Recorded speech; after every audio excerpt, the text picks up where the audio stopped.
Rico podcast. Bringing friends. All right, so we're live. We are live. We're live. We're live. Just the two of us and the DEA or whatever three-letter agency is listening to this. Yeah, everything's tapped. Which, yeah. Tucker Carlson confirmed that. Of course. And I've confirmed that too. Have I ever? I talked about that, right? Yeah. I talked about working wiretaps. Yeah, of course I have. It's good to see you. I've Nice missed to you a see you. lot. For the people that listen, we've been having some technical difficulties with episodes. Yes. So you'll notice that episodes have not been haven't popping been up. getting lazy. Just the stuff has not been. We've had 3 interviews that unfortunately the audio has come out with a lot of parts that just I can't correct them, unfortunately. And Yeah, when we tried to send them, when we tried to scrub them, it just wasn't working. So I sincerely apologize for that. To everybody listening, please go ahead and hit a like and subscribe on the YouTube channel. Yes. Help us grow that channel. We're almost up to 500 subscribers, Mm-hmm. and we're well over the 300,000 mark. So we got about Yes. 700,000 more views on that. Nice. Other than that, everything has been pretty phenomenal on our end. You'll see that I'm in my interpreting attire because the guest that we have today is actually a CCHI member who has also taken my classes, a really good person. Well, tell them what CCHI. Okay, so I think we're you just know gonna, what it is, but I think we're gonna let Kelly Enrique go ahead and take the stage right now and talk about that. Okay. Yeah, so my name is Kelly, and I apologize, I cannot pronounce the Polish last name of mine, like the correct Polish way. So my name is Kelly Gretsch, and my family actually says Henriquez, my husband's family. So I'm just Kelly Gretsch Henriquez. Sorry, I know it's supposed to be Kelly, however you pronounce the Polish one. And it's not Enriquez. It's not Enriquez. No, like no, we're not. No Cefeo here. You shouldn't you have a hyphen? That's a good interpreting joke. Yeah. That's a really good interpreting joke right there. Yeah. So Kelly, you and I met each other through interpreting. Well, obviously through interpreting, but you and I met each other through like classes, I think, right? I think through transinterpreting classes and whatnot. I don't think I've actually ever taken a transinterpreting class. I know I know of transinterpreting. I know Any editor here anyway? Oh my god. I need ay Dios mío. I can't believe she said that. I'm so hurt. No, Kelly teaches her own set of classes, which if people want to get a hold of you before anything, can you give everybody the deets of where they can get a hold of you for interpreting or anything so in your classes and everything? Totally. Yeah. So my website is kghinterpretation.com. So it's K as in Kelly, G as in the last name that I cannot pronounce in Polish, and Henriquez, the bastardized English pronunciation of my last name, interpretation.com. That's my website. Okay. All right. Let me see if I got this right here because I want to make sure everybody has that. That's a pretty good website that you got. Look at that. Oh, wow. There you go. Nice. I'm a former web designer and web developer, so I do my website myself. Ooh, so you translate websites all the time? Not really. Oh man. So Kelly, can you tell us a little bit about where you grew up at? I'm sorry, and what was it like growing up for you and whatnot? I'd love to hear this. I grew up in the middle of nowhere in the country here in Virginia. I was literally thinking about this earlier. I was going to tell you the county that I grew up in, and you're going to be like, wait, what now? I grew up in Fauquier County, Virginia. That's F-A-U-Q. Fauquier. F-A-U-Q-U-I-E-R, named after Lord Fauquier. Of course, Lord Fauquier. You've heard him. I absolutely. I'm aware of Lord Fauquier. You've been with Lord Fauquier a lot in the Navy, I bet. Yeah, I think he served in the Army too. He might have been. He might have a long lineage of Fauquier people that were. Go ahead, Kelly. Yeah, so it was just very, very. I mentioned the county because the town that I grew up in was literally so small, no one's gonna have ever heard of it. So I grew up in the middle of nowhere in the country, more cows than people. Actually, my family is from New England, and my mom's family is from England. So yeah, I just grew up in the middle of nowhere in the country, and there's really not much to say about it because really not much went on. I didn't grow up speaking Spanish. I'm a Spanish interpreter, but I didn't grow up speaking Spanish, and I didn't really have any exposure to Spanish either. La gringa. We found her. Yeah, I'm definitely a gringa.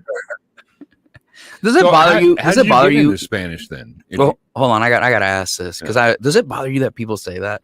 Because I know interpreters who they don't sound like. I'm a white Puerto Rican, obviously, but I know people that they'll be called gringo and they're like, ugh. Like, oh no, I wear it as like, I would say a mark of pride, but I definitely feel at home with that term.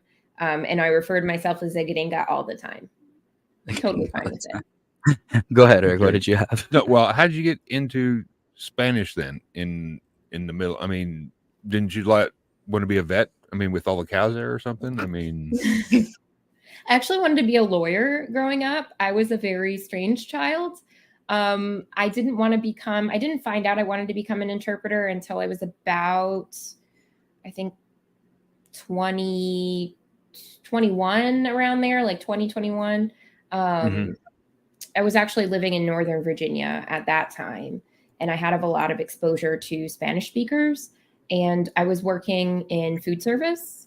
So I was working in restaurants where most of the people that I worked with spoke Spanish. If anyone's ever worked in a restaurant, you know kind of how it goes. Oftentimes people who work in the kitchen speak Spanish. We cook the best food. I mean, can't deny that. That Hispanic people have some of the best food and can cook some of the best food in the world, I think. Like, for sure. I mean, yeah, for sure. So what happened? What happened there? You just started picking up? So French was actually my second language. And I took Spanish. Oui, oui. Oui, oui. Je peux parler un petit peu français, mais c'est tout. I can speak a little bit of French, but that's it. I'm going to need an interpreter for that one. I just interpreted it. I can speak a little bit of French, but that's it. Or I can interpret it directly into Spanish. So, yeah, I worked at Edible Arrangements. In the kitchen at Edible Arrangements, and I was the only English speaker who worked there. And I was basically there by myself with a bunch of folks who spoke Spanish.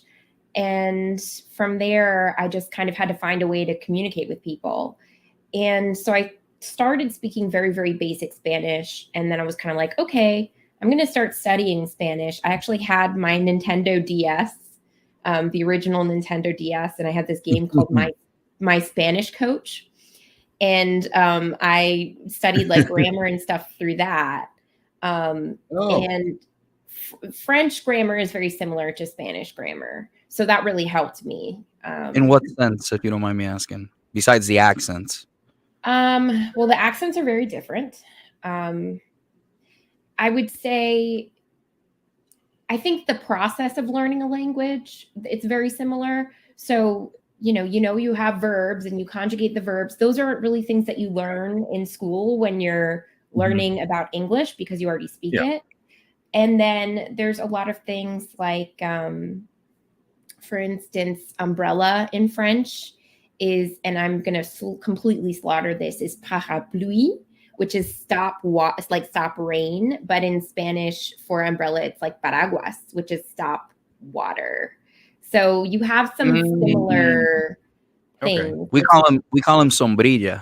Puerto Rico. And you have sombrilla too. Sombrilla because it blocks the sun. Yeah, that's exactly. That's interesting. Because there's not a word for umbrella. No, there is. Because brella comes from No, cover. What does mean in Latin? Because brella comes from the term cover, brella. But I don't know what means. No, it's to stop water.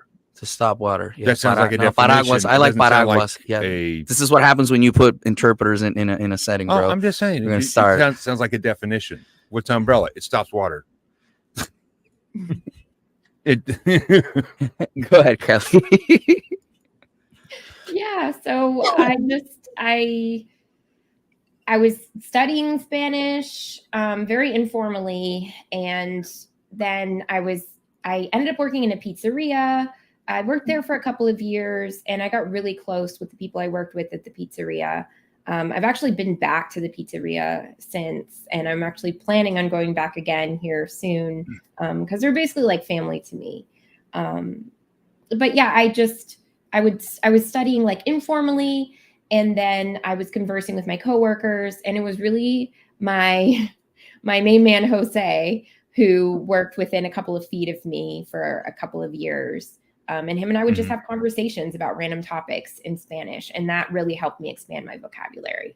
And I was fluent in what I like to call street Spanish at that point. I love it.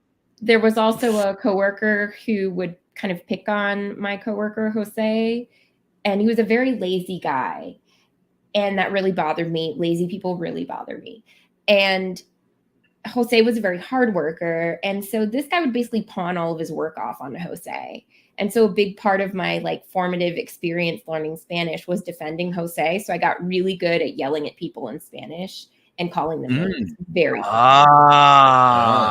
So you have been baptized in Hispanicness. Okay. All right. a little bit. And then I lived in a Spanish speaking neighborhood in Northern Virginia in the Reston area. I gotta ask, you like use your hands when you're yelling, like "Mira carajo, coño, mira, tú sabes"? Like, do you start using your hands too? Like, if she does, I'm losing my mind. I think I do. I can't say I'm looking in a mirror when I'm yelling at people. I think that would be kind of a weird habit to develop. But yeah, and probably. Wait, is that weird? I think I know what I need to change.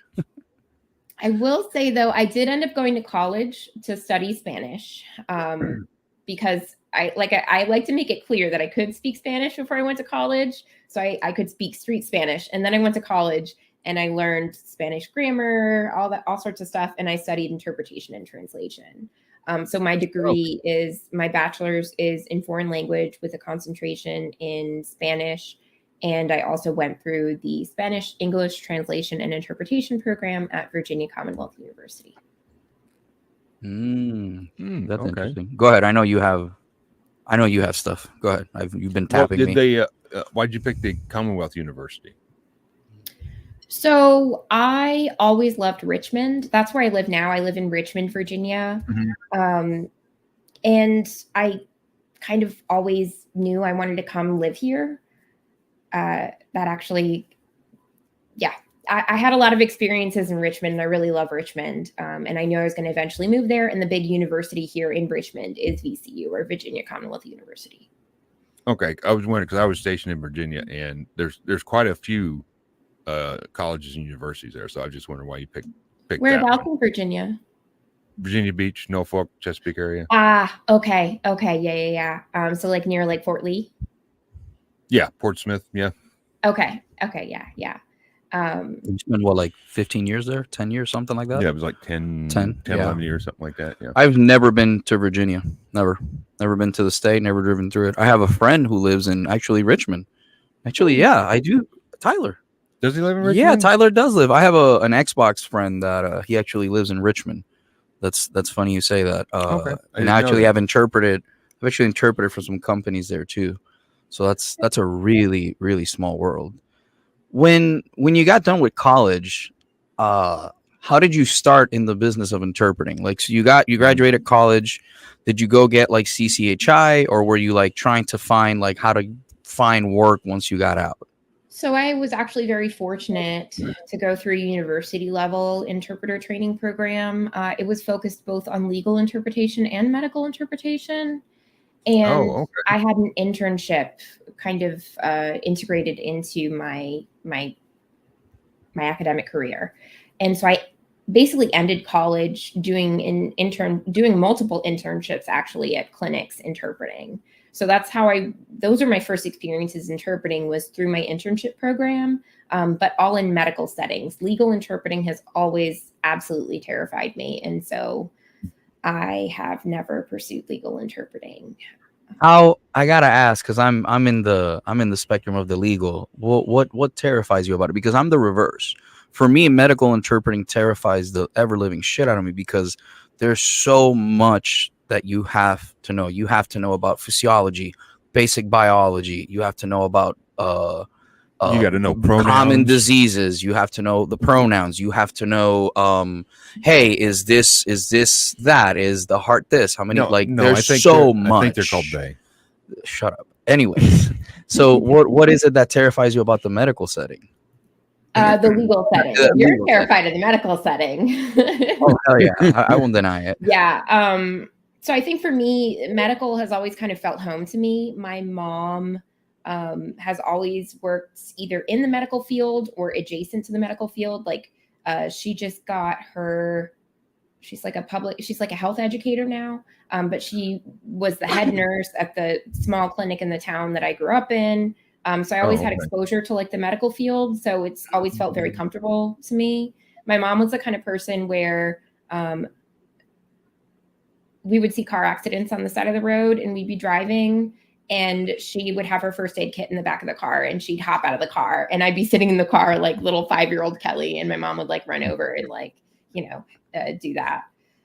So I've always felt very comfortable in medical, but legal for me, my professor, who I'm trying to connect with and meet, again, I haven't seen her during the pandemic. I'm going to be meeting with her next week.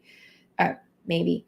She is a federally certified court interpreter, and we went to the court with her a couple of times to watch her interpret, and the things that would happen in court were really intimidating. And also for me, it was the fact that someone could get arrested or someone could end up going to court for something small like running a red light, but then if they're undocumented, then it can turn into this whole thing. And I just didn't want to have any part in that.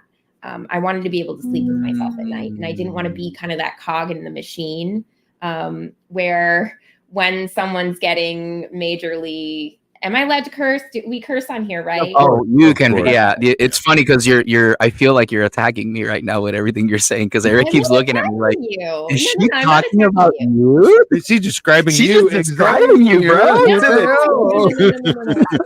I don't. You know how many people he's deported? It's amazing. I have not deported anybody. I just want to make this clear right here. The following statements do not. I have not deported anybody. Nobody. Go ahead, Kelly. No, you can cuss. You're fine. You're fine. Yeah. Okay. Awesome. Because I actually swear like a sailor. So which I don't normally portray. So I'm glad to be on here. So I just don't want to be part of someone's life and part of that process when they're getting fucked up the ass by the legal system. Because no, I understand. In the medical and field that's too. Well, hold on. I get what you're saying because we were just having this conversation yesterday. Yeah. A very similar conversation about because as well as my background. It's in trafficking and drugs and stuff like that, and that's one of the things that I stopped doing those cases the moment that I started feeling like, oh, this is a game to you people. Like, oh, this person has information. It doesn't matter that they did all these terrible things to these kids, but they have information for me to seek the next person. So we're going to work out a deal. Yeah, that's one of the things that has bothered me a lot over the years. And I think that's why I stopped doing court interpreting. And people have asked me. And that's one of the main reasons you just described it, because at night it just bothered me. It really bothered me. And if you can't separate, you have to be a little soulless, like kind of like an attorney, So that's just, you can quote me on that one. Kind of like an attorney. You have to be a little soulless when it comes to those things. But that's interesting because like medical interpreting scares me because of the amount of things that can occur. And coming from the legal setting, you don't really get told much other than show up to room 101 at 10 a.m. and you're going to sit there until the docket gets called. Whereas in my experience with the little bit of medical that I've done, because you and I have been talking, I've been doing AD. Is it AD hoc? What's it called? When it's an interpreter that's trained but not certified, and it's the only last option, I think. Ad hoc. Ad hoc. Ad okay. hoc. I said AD hoc. I don't know. I was trying to say ACDC, I think. Yeah. So probably. Ad hoc, and I've been doing it with podiatry meetings, which I took a 6-hour class on that to feel prepared. And it feels like also in medical interpreting, one of the things that I love is you can be a little bit humane, right? If you see something messed up, you can't do that. Can you explain that, Kelly? Because I think you can explain that way better than me. I have Yes, a hard time explaining actually, that. this is a hot topic in the interpreting world. Oh, yes. So that would be advocacy. Now, in the context of medical interpreting, advocacy has a very narrow definition. It's a very specific set of things that have to happen in order for something to be considered advocacy. So you have to be speaking up on behalf of someone, and you have to try to convince the person with the authority to solve that problem to solve the problem. So the example that's given by the NCIHC, which is the National Council on Interpreting Healthcare, is a patient has an intravenous port, and it's in their left arm, and they're getting their blood pressure taken on their arm. You can intervene if, let's say, you let the nurse know, excuse me, this is the interpreter speaking. I just wanted to let you know that the patient has, I believe the patient has an intravenous port in their arm, and they cannot get their blood pressure taken on that arm. That's not advocacy. But then once the nurse starts pumping the blood pressure cuff and you go, no, stop. The patient cannot have their blood pressure taken on that arm. You need to stop right now. That would be advocacy. And you're totally right. You can't do that in a legal setting. That's funny because in the legal setting, we call that exigent circumstances. And I teach this a lot when I explain it. Exigent circumstances is basically like life, sight, or limb. If someone's about to lose their life, their sight, or a limb, or something fatal is going to happen, you can intervene as the interpreter, which in the setting, go ahead. Yeah, I did have a question because you medical and you have to deal with a lot of Latin phrases or Latin words. Does that cause you any problems from Latin to Spanish or even to English? If anything, it helps because Spanish is also a Latin-based language. So for instance, a lot of times, even if I've never looked a word up, I will know how to interpret it because as long as you know the rules for how, let's say we take something from Latin and adapt it into English, and then if you know the same rules for Spanish, as long as you know the prefix, the root, and the suffix, you can usually interpret those words. But typically, if someone says like a Latin word, like let's say someone says etc., which I believe is a Latin word, I believe. I'm not a Latin interpreter, okay? I don't think those exist. But anyways, if someone were to say etc., I would just repeat etc. Just like if someone says hors d'oeuvres, right? Which that's not how you pronounce it in French. But if someone says hors d'oeuvres, I would just keep it the same because I don't interpret French. I interpret Spanish and English. Okay. I was just wondering because there are some jargons and phrases in the medical field that are Latin. So I didn't know if that had was any problems or caused any confusion because one word can change the whole sentence. For sure. It's like the difference between envenenado y borracho or embriagado. Yeah, exactly. Exactly. You care to touch upon that? Because I was a subject matter expert on a case on that, but I can't comment much on it. Can you explain what the difference is and what fatally can occur if someone doesn't get that right? Yes. So there's the famous Willie Ramirez case where now I don't know the full details of the story. I haven't read the book. I know there's a book about it, but basically there was a confusion between what was the specific term? Emborrachado, or envenenado. There was a confusion between poisoned and drunk, but the words that was intoxicado. Yeah, intoxicated. Yeah. So depending on who you talk to, so that would be considered like a partial cognate, I would say, between English and Spanish, because it depends on who you talk to. Every time I teach one of my classes where we go over that example, and I always have at least like a dozen Spanish interpreters there, I ask them, what does intoxicado mean to you? And most say that intoxicado to them means that someone was like poisoned or food poisoned. And then some people do say to them, it means like intoxicated, like they're drunk or they're under the influence of something. Mm-hmm. So that's the other thing too, that's really tricky when you interpret Spanish is that there are so many different meanings for one word in a lot of cases, depending upon where someone's from. And then for different concepts like drinking straw, there's like 14 different words in Spanish for drinking straw. But in the particular case of Willie Ramirez, because of that misunderstanding, he ended up becoming paraplegic because they thought, oh, he's just drunk. I think they set him up on just a regular like IV drip. But from my understanding, they didn't rely on the services of an interpreter in that case. It was if I recall correctly, it was a sort of non-trained interpreter, which was a family member or a friend who had interpreted, and this person, like, it was catastrophic, like what happened. He was like I've seen it.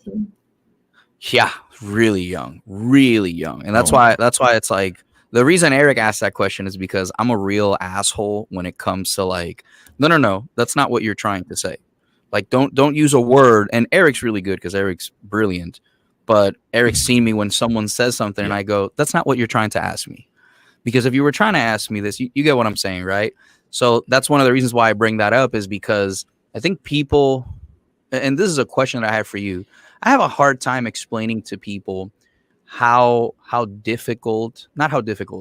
challenging it is to stay up to date with trends as an interpreter, especially if you've been doing this for over 10 years. How do you tackle that when people try to like check you? Because I'll tell you why in a minute, why. But how do you tackle that challenge when people just are like, I can just use Google Translate? Oh gosh. I gave her PTSD here. Hold on. Actually, let me tell you. I'll help you out.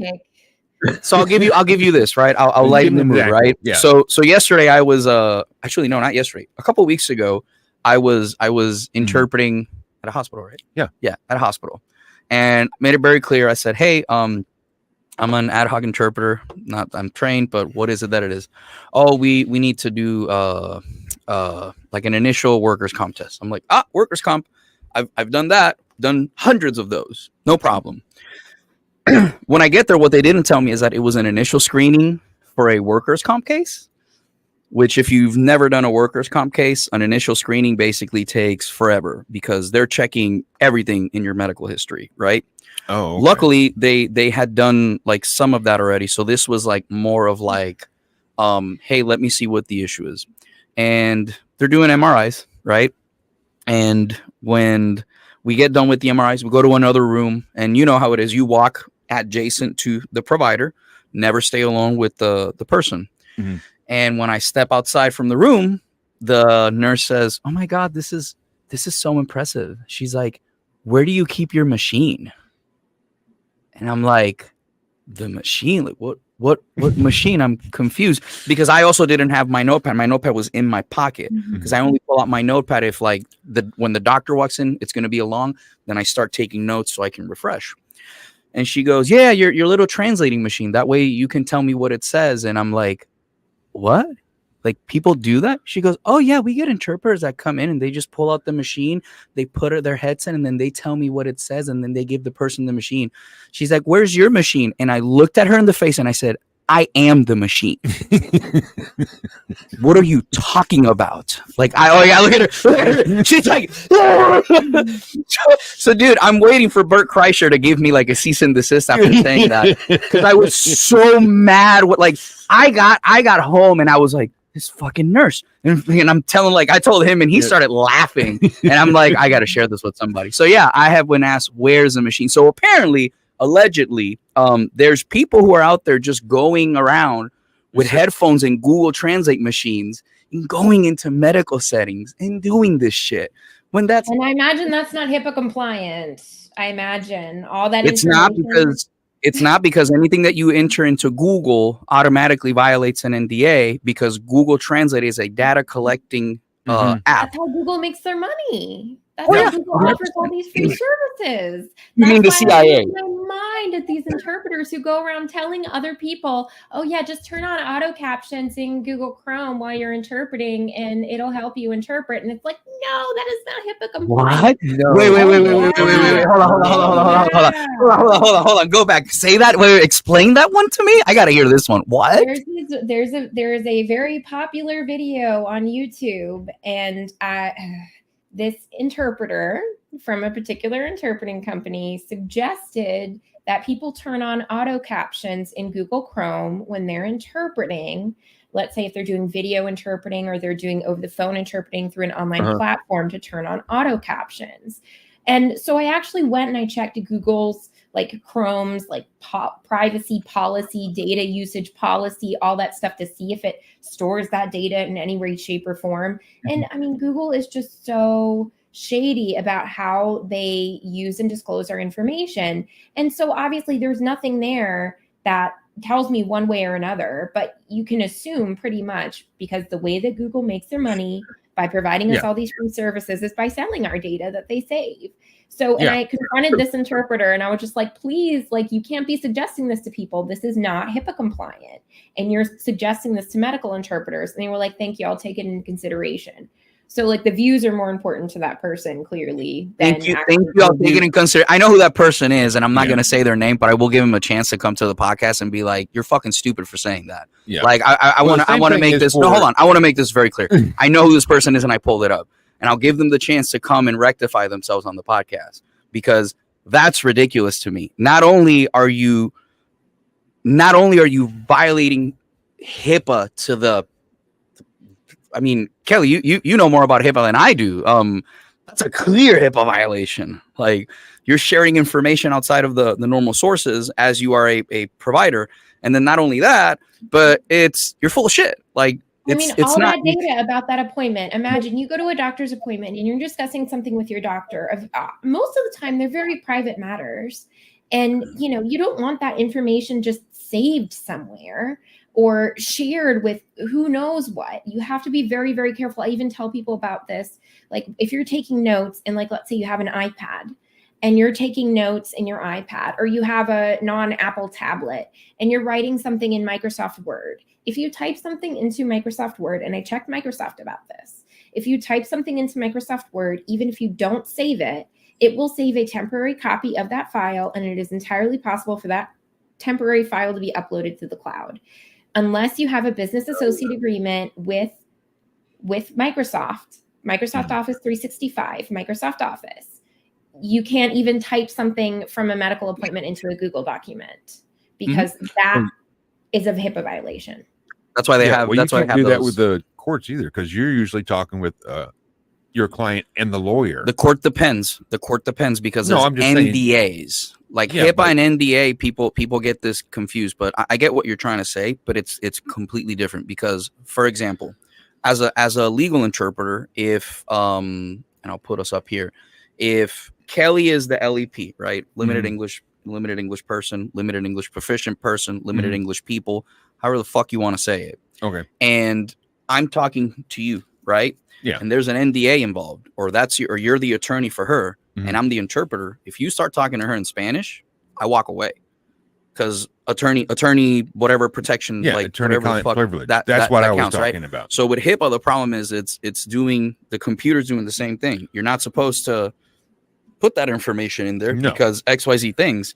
Not only that, but like, dude, that's how information gets out. Next thing you know, everybody knows that person has a tiny dick or something like that. Like, it's a bad way to, like, I hate to use that analogy, but it's just the funniest thing that came to my mind.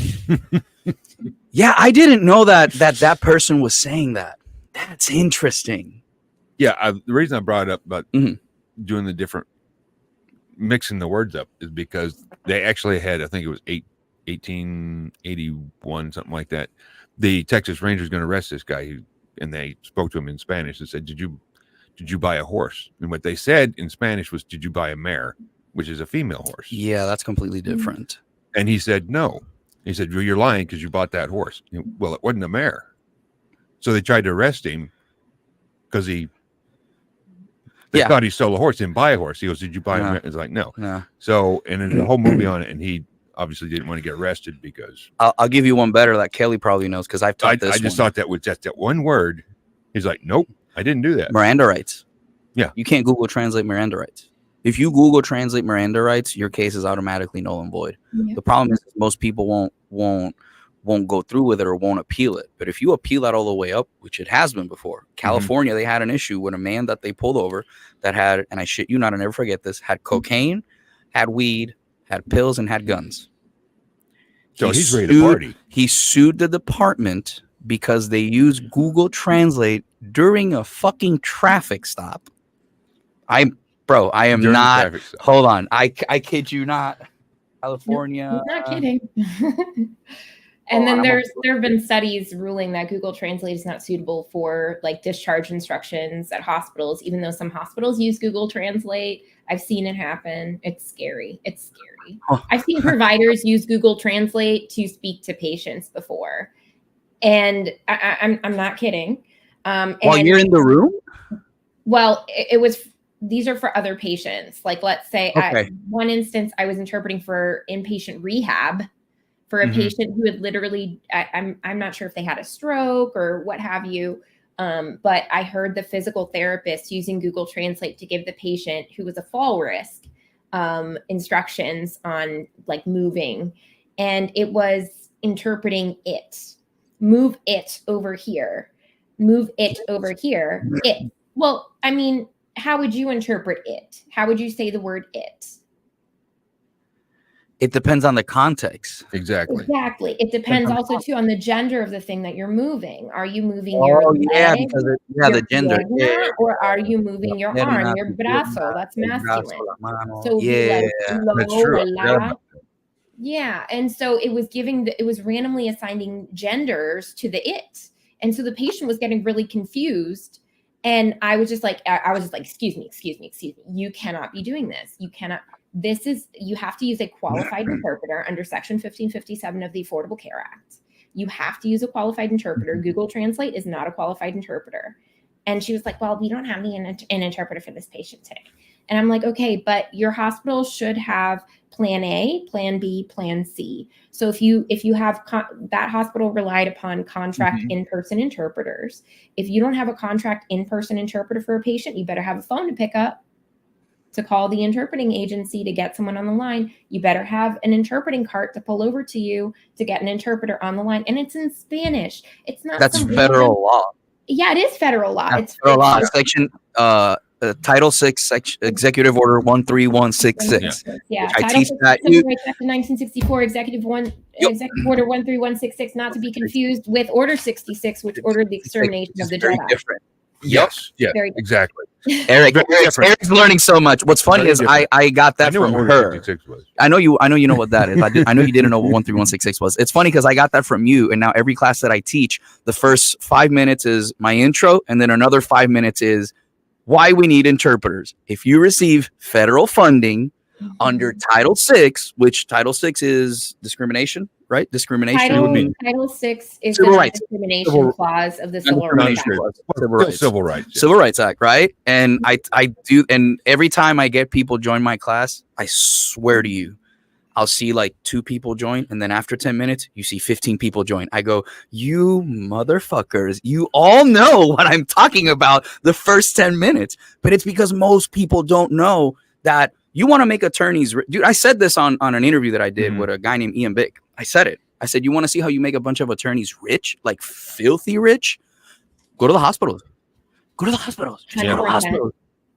Attorneys would be rich. Attorneys would be richer than Conor McGregor if they just went to schools, hospitals. I've never seen it done in the court. The courts have been really good, at least the courts, and I've been to like a few courts in different states. But you want to make attorneys rich, bro? Do that. Well, is there a state law equivalent? What do you mean a state law? Because some of them don't get federal fund. No. If you get federal funding, if you don't get federal funding, you're just sponsored by the state. Well, hold on. If you get, and correct me if I'm wrong, Kelly, if you take Medicaid, Humana, or Kelly, ¿cuál es el otro? What's the other one named? Medicaid, Humana, Medicare. Thank you. Medicare. Okay. Humana, all those, right? That's technically government aid. Yeah, that's like my litmus test. I can't find out if you have grants. I can't find out like if your hospital has grants. I can't find out any of that stuff. But very, very easy to find out if you accept Medicaid or Medicare.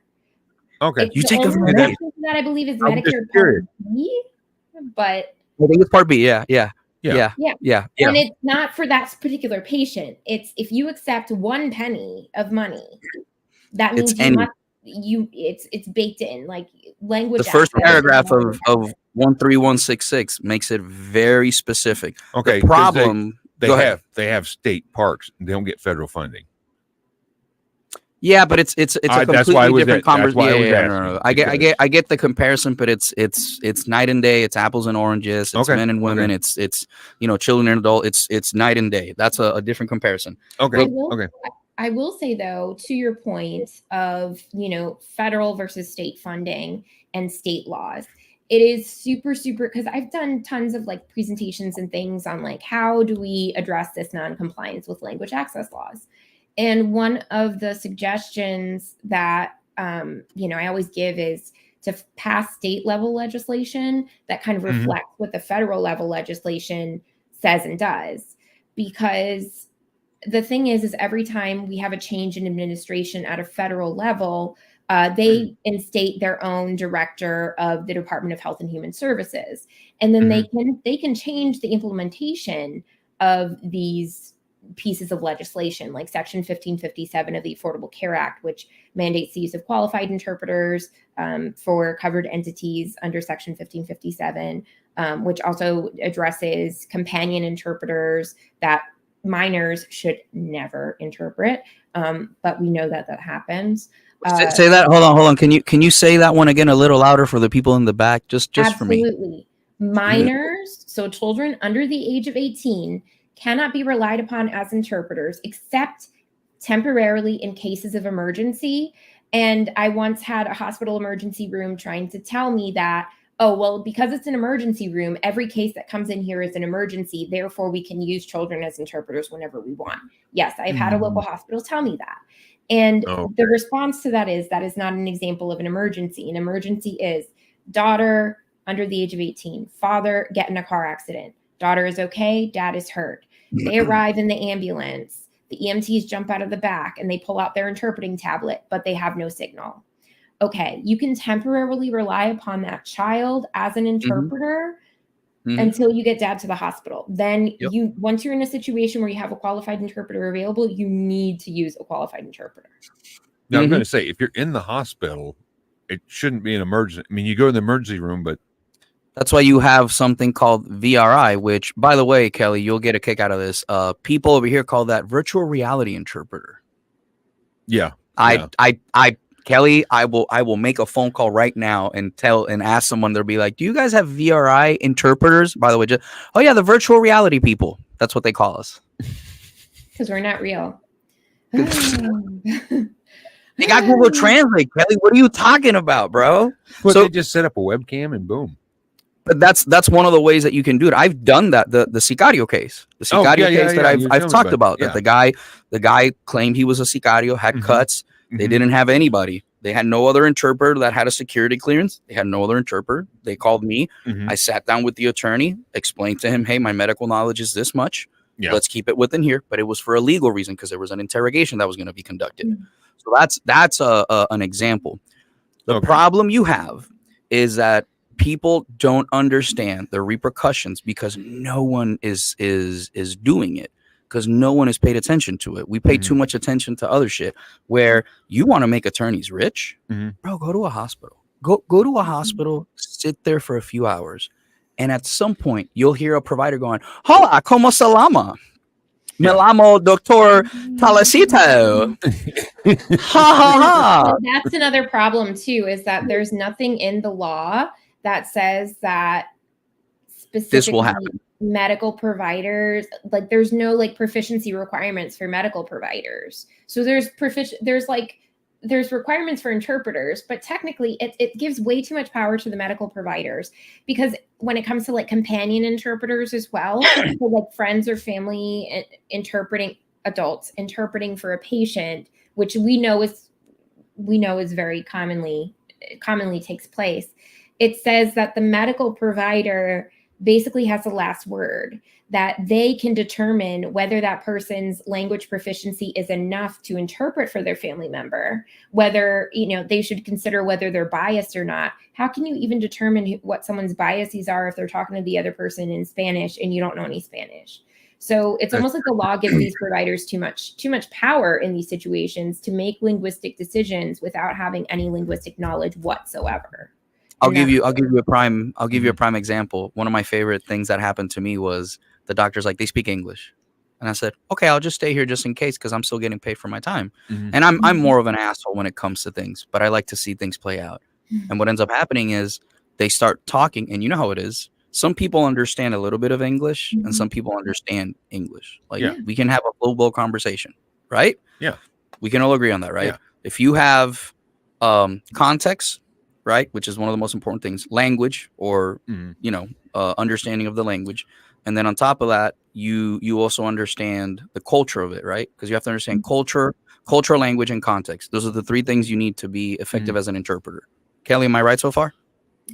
I mean, I think you need more than those three things, but... Oh, but the most basic of things that you need for you to be able to tell this person effectively and safely what's going on, right? I know of doctors that they think that their 4 years of high school is more than enough. How would you feel if I told you, Eric, I'm about to perform open heart surgery on you. It's going to be all right. Kelly has seen enough ER that she's going to be the anesthesiologist, and I've watched it for 4 years. What do you think about that? Yeah, well, I agree with the culture thing because I was in Puerto Rico. Oh, yes. Because I tried to learn Spanish in Puerto Rico. You can't do that. You can't learn Spanish in Puerto Rico. You can learn Spanish in Puerto Rico. You can learn Puerto Rican Spanish in Puerto Rico. What did you say, Kelly? What did you say? I said you can learn Spanish in Puerto Rico, but you're going to learn a very particular flavor of Spanish. Yeah, I was trying to learn from a book, and then I'd try it out in town, and they looked at me like. My favorite thing is I had a provider. He needed like a picture for my interpreting profile, and I'm like, yeah, man, it's no problem. And when I send a picture, he goes, "Is that really you?" I go, "Yeah, that's me." He goes, "Bro, you're whiter than el hijo del lechero." You laugh because you know what that means. For the people listening, el hijo del lechero is the milkman's kid. It's like you're whiter than the milkman's kid, and it's like when I talk in Spanish, like people don't get it. Yeah. So it's like, yeah, man, like you get people like that. And it's all cultural too, because like Spanish has so many dialects that I think after like 20 something, I lose count. But it's one of those things that it's like you also have to understand. I always struggle with this. And here's a question for you. How do you try to explain to people that like for me, for example, I've been doing it for a while. Like I'm aware of like if I'm talking with someone from Mexico, right? I'm not going to use Guatemala slang, right? If I'm talking from someone from Mexico, I'm not going to use Dominican Republic slang, right?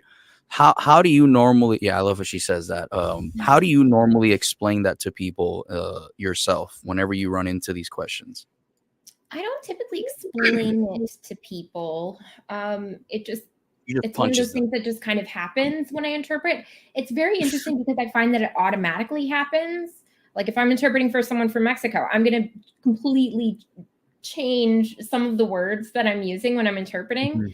I do interpret a lot for pediatrics, and I'm really blessed to interpret for a lot of children directly, like young children, in speech therapy, occupational therapy.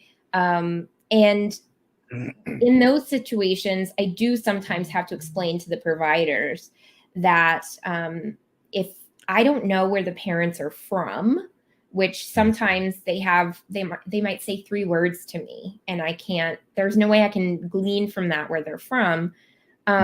If I get that child back in the room, it's me, the speech therapist, and the child. And then they're like, show me the drink with the straw.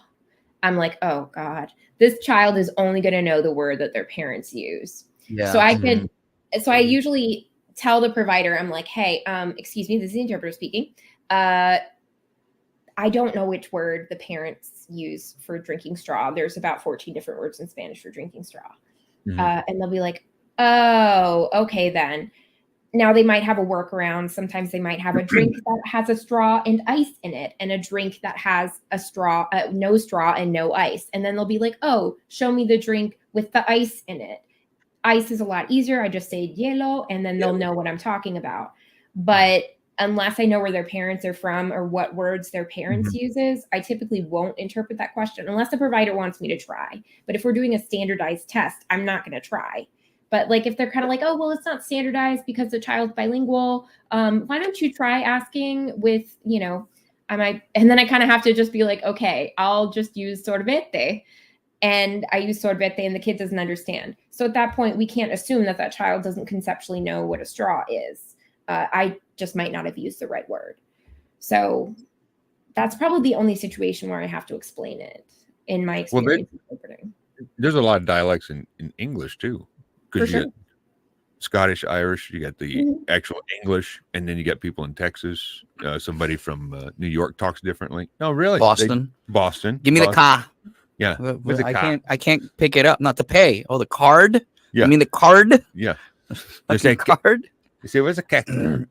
It's interesting you say that. But you know, yeah, it's interesting you say that because you know, me playing video games, one of the things that I run into video games a lot is like the Hispanic community's out now a lot, like playing. Like I play a game called Remnant, right? I won't bore you with the details. It's an RPG. And sometimes this is the fun part of being an interpreter, I think, is sometimes I'll be in a chat, right? And I'll be like, hey guys, how's it going? You know, good morning, good afternoon. Ay, pues yo no entiendo, güey, ¿qué dice el güero? And I'm like, oh, I'm about to have some fun. And this is like just something I like to do as an interpreter. I don't know if any other interpreter that listens to this. I know I asked Mireya. Mireya's like, I can't do it. And Mireya is so sweet. Shout out to Mireya from Brand the Interpreter. I'll start going, what did you say? Is that Spanglish? Like, what is that? Oh, bro, I will take them down through a hole. And then as soon as I go, pues no mames way, and you just hear the excitement, like, hey, like it's, dude, yeah. Being an interpreter is fun, man. It's probably one of the most funnest professions, especially if you're introverted, because you can't really talk to the interpreter. Yeah, like you can't. You have to just pretend like I'm not there. Like I am literally the fucking machine in that aspect. Yeah. So yeah, Kelly, you were explaining that because they had to talk to the patient even though you were standing next to the patient. Yes, Kelly, a question for you. Maybe you can help clarify for the listeners. Why is it that because I and this is just me not being intelligent enough to explain it. Why is it that they can't talk to us, right? Like, because we do everything is like, we don't go, she said that you're an asshole. He said that you can go blah, blah, blah. Like, can you elaborate as to why is it that we talk like that? So the reason why we interpret by default in first person, so when someone says, you know, my hand hurts, you interpret it as my hand hurts. One, it encourages that direct communication. And two, there's also the cognitive processing that goes with it. We're not supposed to filter the message first off. We're just supposed to be accurate. But once we start switching around the message, like my hand hurts, you do a little bit of mental calculating in your head to go, his hand hurts. Also, too, if you don't know that person's pronouns, that might be a challenge. But that it might seem like a small bit of cognitive processing there to change that. But then when you're doing it a lot and already the amount of cognitive processing that you're engaging in when you're interpreting, it just exponentially increases. So it can create mental fatigue. It can cause you to be inaccurate when you're interpreting. Though I will say that when I'm interpreting for young children, if the speech therapist says, touch my nose, I'm not going to say touch my nose because then the kid's going to touch my nose. So typically I will let the provider know in my pre-session, like, which is kind of like the little introduction I give when I first interpret for someone. I let them know I will be interpreting in first person, but I understand little Billy is 2 years old. And if you say touch my nose, if you could say touch the doctor's nose or touch Miss so-and-so's nose, then that I will interpret that, or I might interrupt them if they say touch my nose. I'll be like, excuse me, this is the interpreter speaking. Would you like me to interpret this in third person? And then I'll follow their instructions from there. Yeah, that's one thing that I did with kids a lot. Is it was more communicating the idea of the message instead of communicating a message verbatim. And a lot of people didn't understand that. It's like, you know, you can't, especially, you know, the type of kids that I dealt with, like you have to explain it. And again, this is when I always say you can have the best interpreter in the world, but if you don't know how to utilize an interpreter, you're SOL, like you're shit out of luck. And that's a problem that a lot of providers have. What are some things that you do to help providers be able to utilize you to the maximum of your abilities? I interject constantly if they're not getting it. I'll be like, excuse me, this is the interpreter speaking. And I like to phrase things in the, I would be happy to X if you would Y. I have come up against a lot of resistance with providers. It's kind of like I'm almost just a box that they want to check and they just want to get me out of the room. They don't want me to be there. There's, almost kind of like a power struggle, it feels like. So I found that being super, super kind and polite and saying, I would be happy to X if you would Y, they take it better than me telling them, no, you can't do that, or no, you need to do this. I think it's all in the way that you phrase it. And so just doing that, and also too, positioning plays a big role, because oftentimes I'll be, oh gosh, I have my patient here. A student gave me this. I'm sorry, my camera's blurring it out, but this is it seems like I have a very profane teddy bear here. It does. But sometimes I'm like, what is that teddy bear doing that we're blurring it? I don't know. Am I on the right website? Like, okay, come on now. But we'll just pretend the teddy bear is the patient and I'm the doctor and y'all are the interpreters. We'll pretend you're the interpreter. The doctor will be like looking at you, the interpreter, and going, can you tell him to take his medication? Oh God, that irritates me. Tell him to take his medication. Oh, that irritates the fuck out of me. It's so many reasons why that's problematic. Like, that's a human being right there. You can talk to that person as a human being. You don't need to treat me as a human being. This is why I do this job, because I don't want you to talk to me. Just go talk to that fucking person. No, is that pretty standard? We go, this is the interpreter speaking, or do you have to go? It's a good question. This is the patient speaking before you. Do you have to do that to make sure they know that who is actually you're talking to? So if the patient says my hand hurts, I will interpret my hand hurts. So it's pretty clear to the people who are observing and listening that it's the patient speaking, because the patient just said something and then I immediately said something after that. It's assumed that when someone says something and the interpreter speaks after that person, that interpreter is interpreting. So whenever I'm speaking in my own voice, I have to clearly identify myself as the interpreter. So I can make it clear that it's the interpreter speaking, not someone else. Because otherwise they might think that I'm adding on to a previous interpretation, or that maybe the patient said something when they weren't paying attention. And then of course I would interpret that interjection for full transparency to make sure they don't think I'm having a side conversation with someone. Okay. Which you should not. If anyone asks in the comment sections, no, you should not have a conversation about the game over the weekend or your wife or your friends. No, you shut your fucking mouth. You're there to interpret. You don't talk. You don't do anything. You talk when someone speaks to you, or if you need to be there to explain something. That's about it. Am I yeah. Say, for me personally, I take a little bit of a different approach when I'm in the room, like if it's the patient and the provider and it's the encounter. During that encounter, yes, I'm very, very strict, and I definitely do stick to very rigid rules. But if I'm in the waiting room and the patient is also in the waiting room, typically when I arrive to the healthcare facility, because I'm an in-person interpreter, I let reception staff know that I'm there. I usually say, hi, I'm Kelly. I'm the Spanish interpreter today for Billy Ramirez. And then I interpret a lot for parents and children. And I will actually approach them if they're indicated to me and let them know that I'm their interpreter.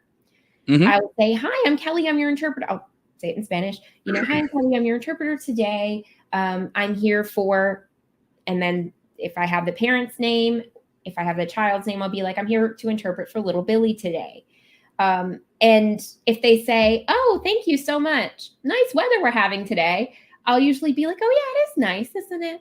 And I'll sit close enough to them to where if they need me, I can kind of run up and follow them, but also far enough away from them, typically, if possible, because sometimes waiting rooms are very full and there's nowhere else for me to sit except for next to that person.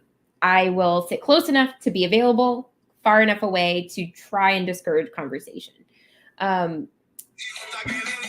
that's a public area. Okay. Do you ever have that? You come up and you say, I'm the interpreter, and the person goes, that's no bueno.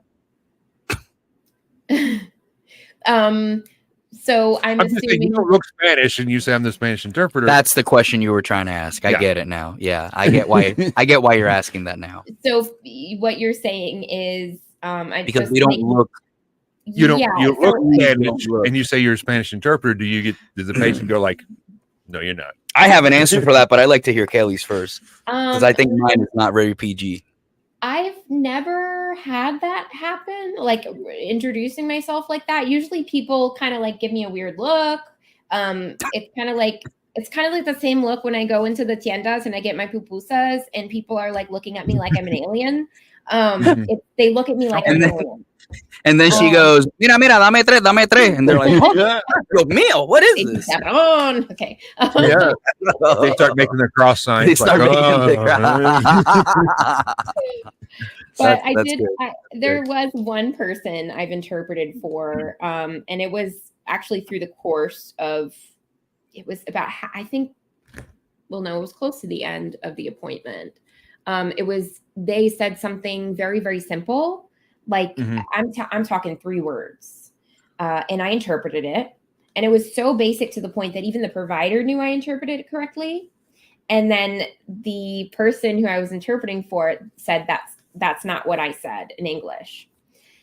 And I just interpreted what they said. That's not what I said. And then I didn't interpret it actually, because they said it in English to the provider and I didn't have to interpret into Spanish for the provider. But then they started basically complaining about me to the provider in Spanish.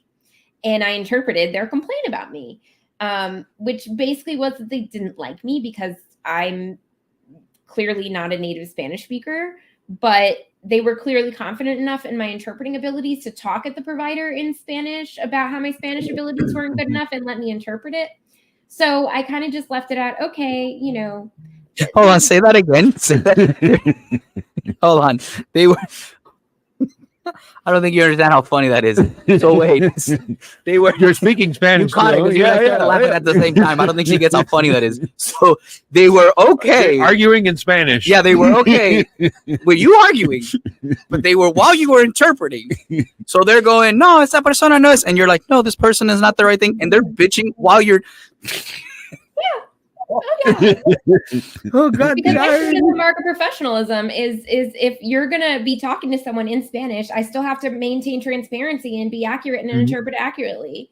And what's the best defense against what you just said about me, that I didn't interpret what you said accurately, to continue interpreting accurately, right? I interpreted accurately your bitchiness, your Yes. complaint.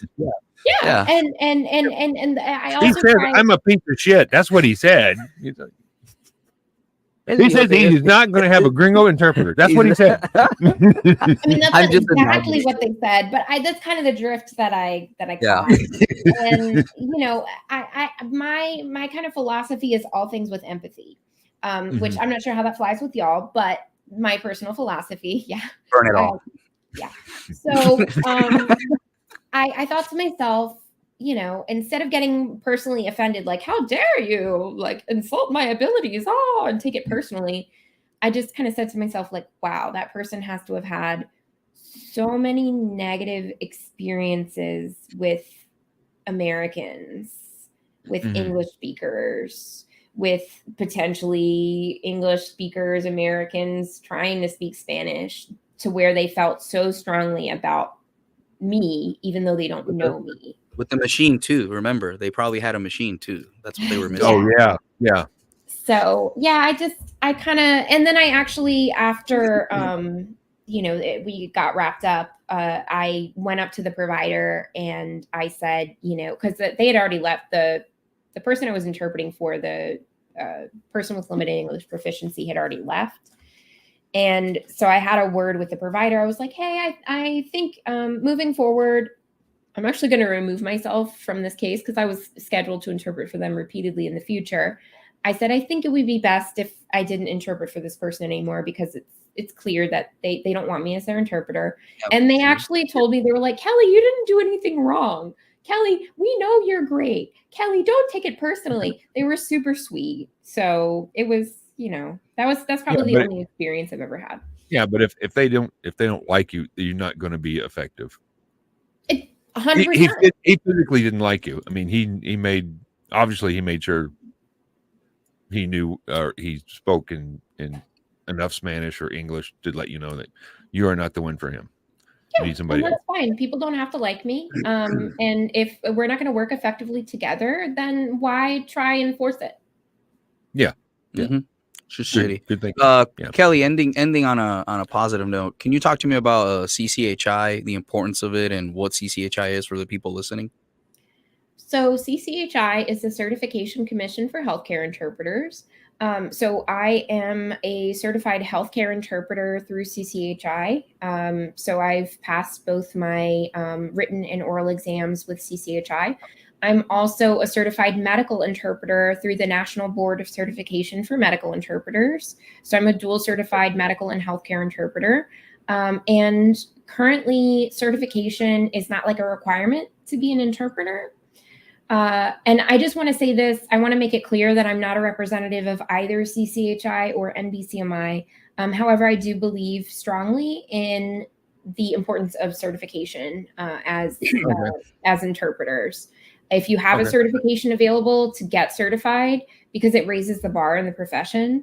As of right now, to become a medical interpreter, kind of like the generally accepted minimum requirements are just 40 hours of training. 40 hours of training. And that is kind of scary to me. That's all you need. And it oftentimes doesn't even include language proficiency testing.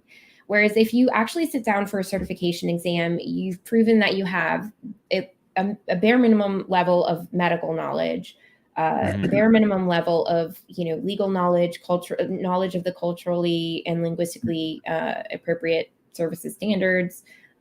You have ethical knowledge, which is legally required for someone to be a qualified medical interpreter. And that you also, if you take an oral exam, which at this point, pretty much all languages, interpreters of all languages can actually take an oral exam.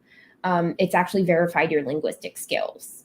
Whereas a lot of interpreting companies, a lot of language service providers out there use their own proprietary tests to test people's language knowledge. And I've taken some of those tests before, and they're very minimal. And that's very scary to me.